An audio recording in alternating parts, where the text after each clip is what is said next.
우크라이나가 러시아의 공세에 대반격을 예고한 가운데 러시아가 최대 국경일로 여기는 전승절을 맞았습니다. 러시아는 매년 전승절 때마다 열병식을 통한 국가 군사력을 과시해 왔는데요. 이번에는 과연 어떤 모습일까요? 자세한 소식 권기창 전 우크라이나 대사와 함께 짚어보겠습니다. 어서 오십시오. 안녕하십니까? 네, 안녕하십니까. 5월 9일 이 세계 2차 대전에서 소련이 나치 독일을 상대로 승리한 날입니다. 러시아에서는 특히나 이 전승절을 상당히 큰 국가적인 기념일로 지정하고 있지 않습니까? 그렇습니다. 러시아나 구소련 국가들에게 어떤 의미인지 궁금해요. 네, 러시아와 구소련 국가들에게 이 러시아의 전승절은 국경일 중에서 가장 중요한 국경일입니다. 예. 그래서 이제 간단히 말씀드리면은 러시아 푸틴 정권의 정통성을 재확인하는 자리이기도 하고요. 또 러시아의 군사력을 과시하는 날이기도 합니다. 정통성 측면에서 보면 푸틴 대통령이 집권한 이후 2000년부터 한 10년 동안은 이 푸틴 정권의 정통성은 열친 시대의 어떤 경제적, 사회적 위기를 극복하는 데 있었습니다. 그런데 그 2010년 이후에 이 푸틴 대통령의 정통성은 구소련의 위상을 되찾는 강한 러시아를 재건하는데 이제 정통성이 있습니다. 그래서 오늘의 이 전승절은 이런 전통성을 재확인하고 군사력을 과시하는 그런 자리가 될 겁니다. 예, 푸틴 대통령 전승절 행사장을 민족주의 설파 장소로 활용을 해왔습니다.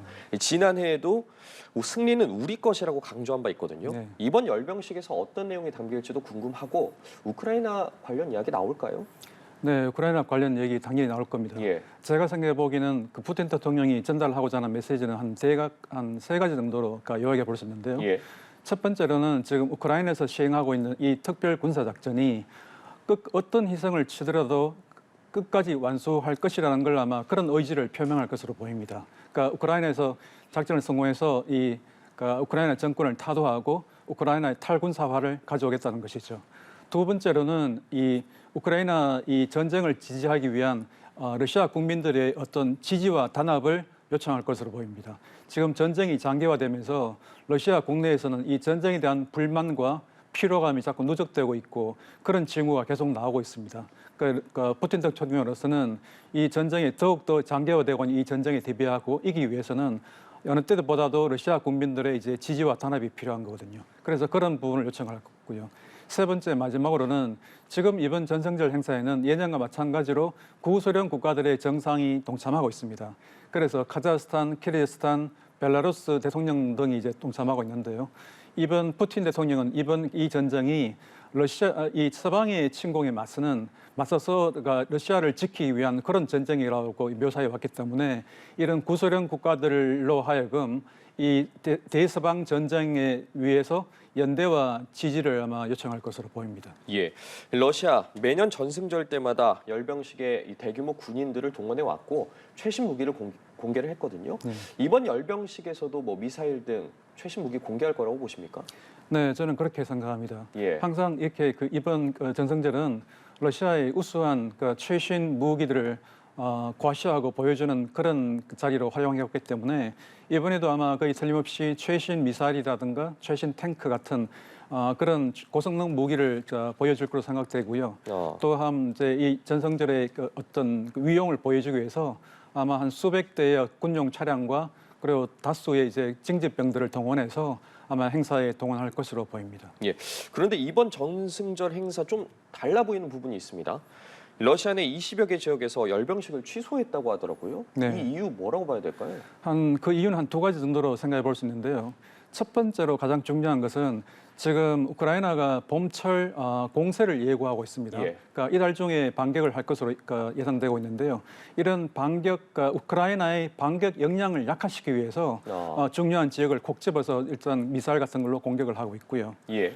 두 번째로서는 지금 우크라이나 역시 지금 최근에 러시아 정상들을 앞둔 시점에서 크림반도에 대한 공격이라든가 드론 공격 또는 러시아 국경 부근에서 화물 열차에서 폭발물을 설치한다거나 그런 것으로 공격을 해왔기 때문에 그런 파괴 공작을 해왔습니다.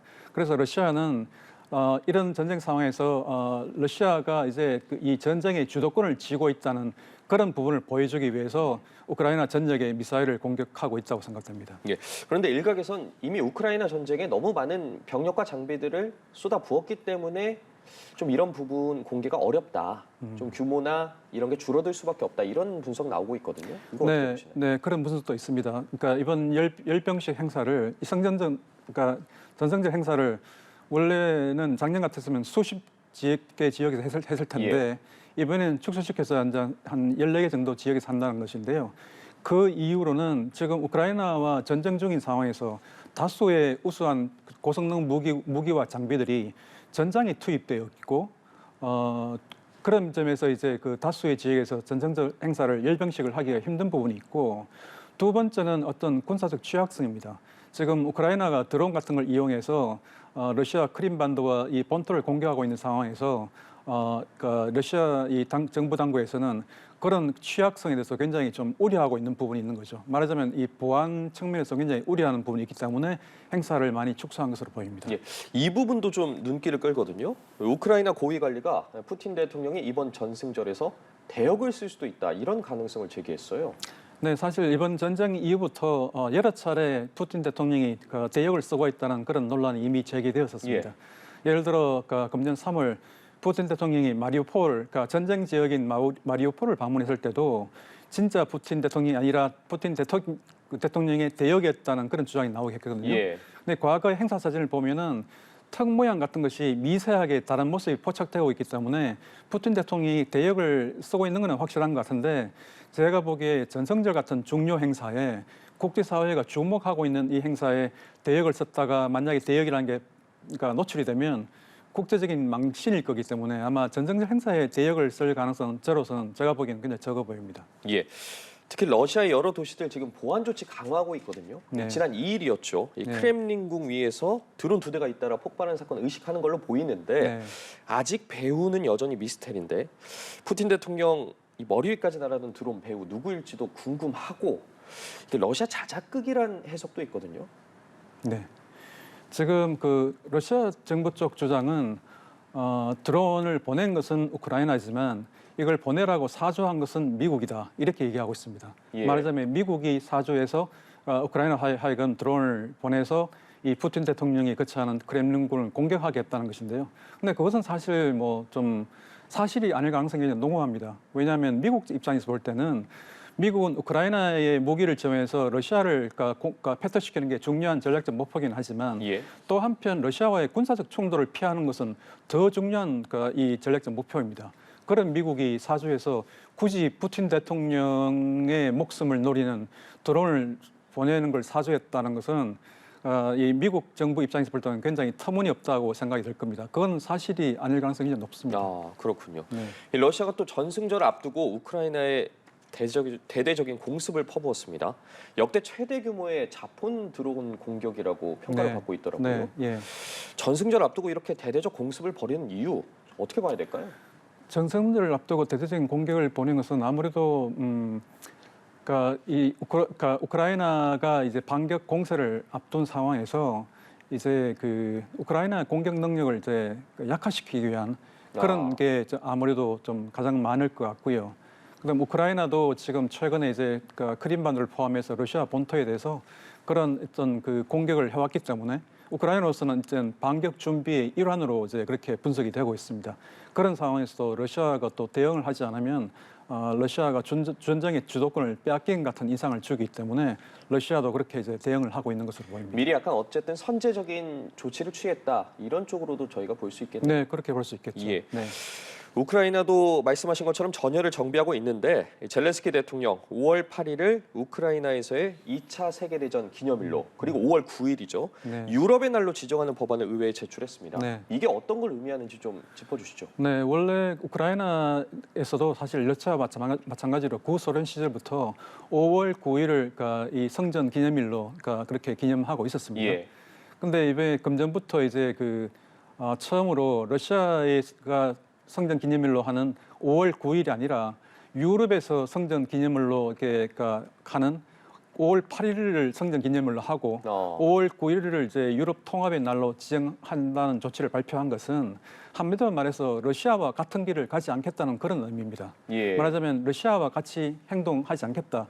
러시아가 기념하는 그런 기념일조차도 러시아가 아니라 유럽이 기념하는 그 날짜를 통해 같이 성전 기념일로 하고 그런 그것의 의미는 지금 우크라이나가 유럽 연합과 나토 가입을 추진하고 있는 상황에서 그러니까 우크라이나는 성전 기념일조차 러시아의 길 대신에 유럽의 길을 택해서 가겠다는 그런 의지의 표현이라고 보입니다. 어쨌든 과거의 구소련의 그런 기념하는 기념일이 아니라 네. 러시아와 거리를 두면서 완전히 다른 길을 가겠다 이런 쪽으로 선언한 걸로 그렇습니다. 보여지는데 예, 유럽의 길을 가겠다는 거죠. 예. 네.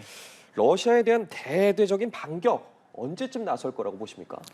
지금 그러니까 반격은 아마 지금 이달 중으로 나설 가능성이 굉장히 좀 높다고 좀 분석되는데요. 근데 두 가지 문제가 있습니다. 우선 첫 번째는 서방이 제공하는 무기가 충분히 확실하게 지금 도착해야 되고요. 예. 지금 무기는 아마 지금 뭐 최근에 그 나토 사무총장 발표로는 한 98%의 무기가 도착했다고 되어 있습니다. 또 한 가지 중요한 변수는 날씨입니다.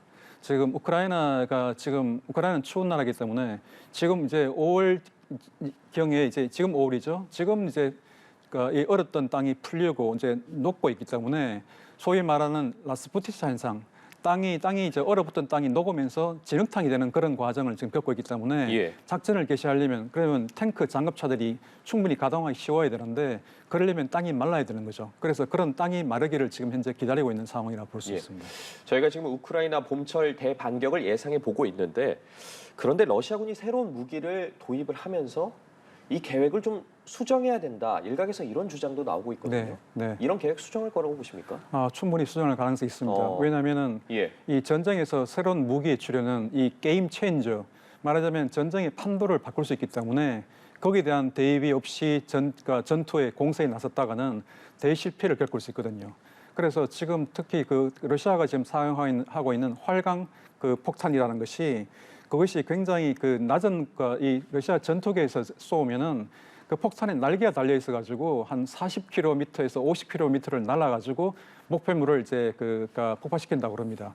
그러다 보면 이제 그 우크라이나의 방공 레이더망에 잘 걸리지도 않고 또 사거리도 길어서 대응하기 힘들다는 거거든요.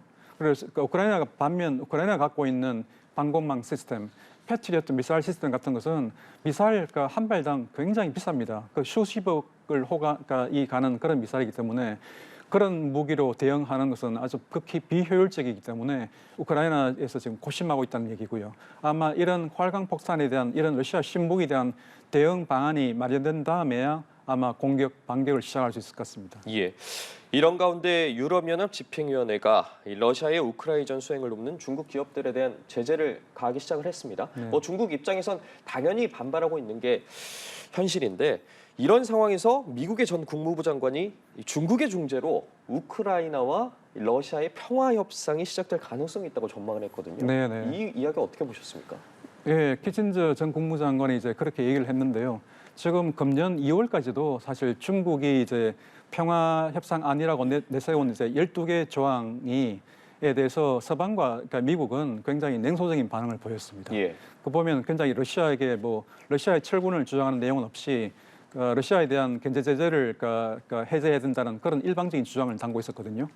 그런데 이제 최근에 중국 시진핑 주석이 우크라이나 젤렌스키 대통령과 통한 이후에 서방의 분위기가 지금 바뀌고 있습니다. 어차피 서방으로서는 중국이 중재를 나서서 만약에 평화 협상이 개시된다면 좋은 것이고 만약에 개시되지 않는다 해도 서방이 잃을 것은 없으니 한번 믿어보고 기다려보자. 지금 이제 그런 입장이고 키신저 박사가 얘기한 것은 이제 그런 것을 이제 반영해서 금년 말쯤 되면 양측이 좀 어느 한 일방이 좀 지칠 수 있으니 그때쯤 가면 이제 중국의 중재로 평화협상을 시작할 수 있지 않겠느냐.